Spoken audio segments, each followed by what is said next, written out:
नमस्कार दोस्तों।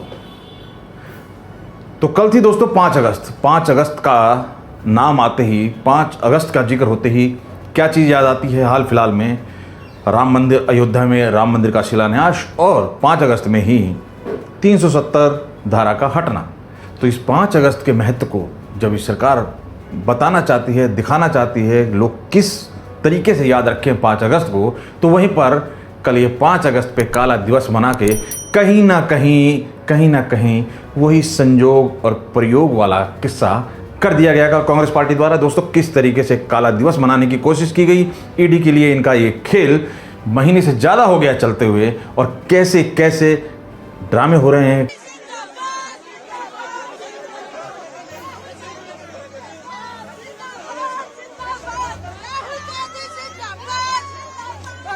की मार्च की ये देखिए पुलिस जो है डिटेल कर रही थी और निवास जो है निकल गए।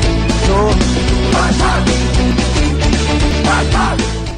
अमित शाह जी ने कल इस चीज़ को क्लियर किया, जनता के सामने इस चीज़ को उजागर किया कि 5 अगस्त राम मंदिर का शिलान्यास हुआ था अयोध्या में, उसको टारगेट करने के लिए कहीं ना कहीं किसी पर्टिकुलर समुदाय को संतुष्ट करने के लिए तुष्टीकरण की राजनीति की जा रही है। और फिर हम इस चीज़ को क्यों ना माने, क्योंकि ये जो चीज़ें बात की जा रही है महंगाई की, गरीबी की, ये सारी चीज़ें ईडी की जांच से तो स्टार्ट हुई नहीं, क्योंकि कोरोना के बाद किस तरीके से आसपास की कंट्रियों का हाल है और ये चीज़ किसी से छुपी नहीं है। और पिछला उठा के वीडियो दिखाया जाता है दोस्तों, मोदी जी का पिछले बातें दिखाई जाती हैं कि डॉलर के लिए उन्होंने क्या बोला था, महंगाई के लिए उन्होंने क्या बोला था, लेकिन वहीं पर ये बात कि उसमें ये बात बोली गई थी कि आसपास की कंट्रियों में जब महंगाई नहीं होती, यहाँ क्यों होती है? जब आसपास की कंट्री में डॉलर के रेट ऊपर नहीं उठते तो यहाँ क्यों उठते हैं? लेकिन उसको नहीं, बात उसको किस तरीके से घुमा के दिखाना है। लेकिन आज के दौर में घुमाने का खेल उल्टा पड़ता है इनके ऊपर। वाकई गरीबी, महंगाई, बेरोजगारी, गैस के रेट, पेट्रोल के रेट, डॉलर के रेट की लड़ाई लड़ी जा रही है यहाँ पर।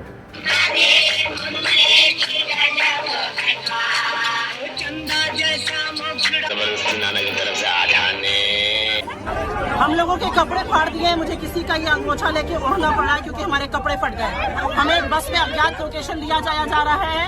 यहाँ पर कोई भी महिला कांस्टेबल नहीं है, यहाँ पर महिलाएं हैं इस बस में। कैसे और कहाँ लेकर ये जा रहे हैं? कहाँ है महिला? अब इन सब चीज़ों को देख के दोस्तों, अब ये सारी चीज़ें देख के कोई कैसे कह दे और कोई कैसे मान ले कि ये जनता की, आम आदमी की लड़ाई है दोस्तों। वैसे तो आम आदमी का नाम आते ही जिस पार्टी का नाम याद आता है, अन्ना आंदोलन में, देखिए दोस्तों दो किस तरीके से उस आंदोलन के अंदर 2 चीज़ क्लियर की गई थी। मैं ध्यान दिला दूं कि एक क्लियर किया गया था कि जी दोनों पार्टियां मिली हुई हैं, दोनों पार्टियां मिली हुई हैं, वो उसका गेम चलने देती है, ये इसका गेम चलने देती है और पब्लिक बेवकूफ़ बनती रहती है। और आज जब आम आदमी का गेम सरकार चलने नहीं देती है तो वो बात साबित हो गई कि बीजेपी गलत के साथ नहीं है, नहीं तो इनका गेम भी चलता। भैया हम सेंटर में हैं, आप स्टेट में हैं, गेम तुम बजाओ, गेम हम बजाएं, ये बात उल्टी पड़ गई। और दोस्तों उस जमाने में माचिस के ऊपर भी टैक्स लिया जाता है, ये बात जग जाहिर की गई थी आम आदमी द्वारा आम आदमियों को। तो आज कहाँ से सब पे टैक्स लगा दिया? तो दोस्तों टैक्स की बात तो ये है, चाहे आप उसको जीएसटी कह लीजिए, चाहे आप उसको गब्बर सिंह कह लीजिए, चाहे आप उसको गरीबों से टैक्स कह लीजिए, लेकिन ये सब कुछ चाहिए टैक्स। राज चाहे कोई करे, छोड़ेगा कोई भी नहीं हमारे आपके ऊपर। और ये आम आदमी चले कहाँ से थे, क्या करने लगे थे, कैसी राजनीति करने आए थे और क्या करने लगे, आपके सामने है। अगर ये जनता की लड़ाई नहीं लड़ रहे हैं तो आखिर जनता जाए कहाँ? जनता को चाहिए एक विपक्ष, स्ट्रॉन्ग विपक्ष चाहिए जो वाकई ही जनता के मुद्दे उठाए और जनता के लिए लड़े। लेकिन यहाँ पर जनता की लड़ाई कम, अपनी लड़ाई ज़्यादा नजर आती है। इसी को समझने की कोशिश करेंगे आज की वीडियो में दोस्तों। देख लेते हैं पहले किस वीडियो के सहारे आज हम बात करेंगे। हिटलर भी चुनाव जीत के आया था। हाँ, हिटलर भी चुनाव जीत जाता था। आज बड़े स्तर पर जिस पर 50 करोड़ के घोटाले का आरोप है, जिसके घर से 50 करोड़ रुपए बरामद हुए, उसकी हालत देखिए इस वक्त क्या हो गई है। दिखती है एसएससी, अब विश्वास हो गया। कहाँ है महंगाई? तो दोस्तों सबसे पहले जो मेन बात मैंने कल ही वीडियो में कहा था कि खास राजनीति में कोई चीज़ चल नहीं रही है, वही घिसी पीटे डायलॉग, रिपीटेड डायलॉग, हम डरते नहीं हैं, आप कुछ भी कर लीजिए। तो मैंने कहा इसमें कोई नई चीज़ है नहीं। लेकिन कल कल जब राहुल गांधी जी का बयान आता है, सोचने पे मजबूर कर देता है कि किस तरीके से इस सभी सिस्टम को इस्तेमाल किया है और किस तरीके से सारा चीज़ें इनके टाइम में की गई है। क्योंकि इतने कॉन्फिडेंस से ये चीज़ें कौन बोल सकता है, जिसने किया हो वही बोल सकता है। हाँ, हिटलर भी चुनाव जीत के आया था। हाँ, हिटलर भी चुनाव जीत जाता था। हिटलर चुनाव कैसे जीतता था? हिटलर चुनाव ऐसे जीतता था कि जर्मनी के पूरे इंस्टीट्यूशंस उसके हाथ में थे। मुझे पूरा का पूरा ढांचा दे दो, फिर मैं दिखाऊंगा आपको कैसे इलेक्शन जीता जाता है। अब इनसे कोई पूछे दोस्तों, जिस स्टेटों के अंदर बीजेपी सरकार नहीं है वो किस वजह से है? अगर सारा सिस्टम ही कैप्चर कर लिया गया है तो फिर वो हार क्यों रही है? और दूसरी सबसे महत्वपूर्ण चीज़ कि अगर सारा सिस्टम कैप्चर कर लिया है तो आप किस लिए झक मार रहे हैं, किस लिए सिर फोड़ रहे हैं? आप कुछ कर नहीं पाएंगे।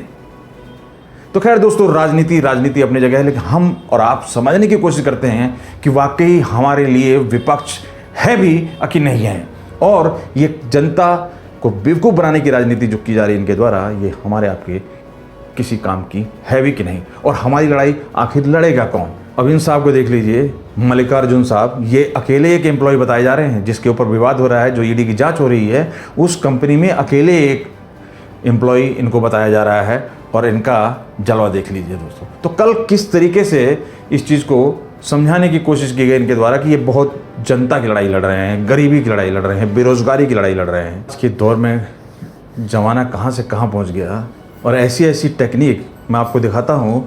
आपने थूक लगा के नोटों को गिना होगा, यहाँ देखिए वीडियो के सहारे आपको नोट गिनने का ये तरीका आज के दौर में ही जग जाहिर हुआ है दोस्तों।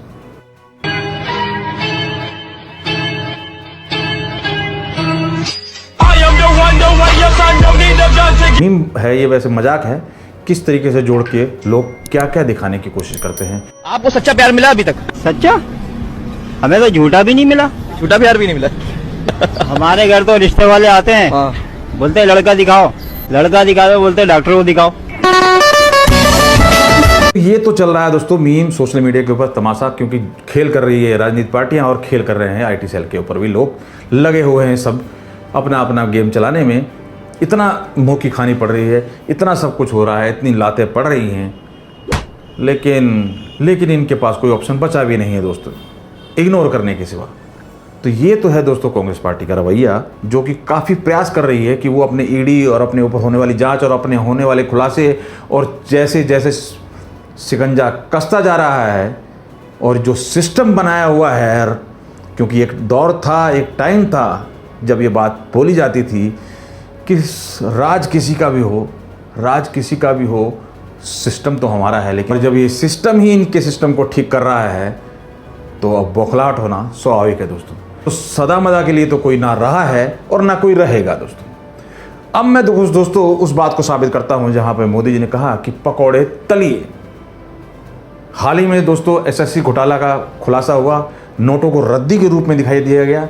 उसके ऊपर देखिए जागरूक जनता को, कोई करके घोटाला माला माल हो गए, तू बिकती है एसएससी अब विश्वास हो गया, तू बिकती है एसएससी अब विश्वास हो गया, करतूतों का तेरी अब पर्दा फाश हो गया, करतूतों का तेरी अब पर्दा फाश हो गया। अब इस घोटाले के बाद दोस्तों, कोई नौजवान क्या करेगा दोस्तों?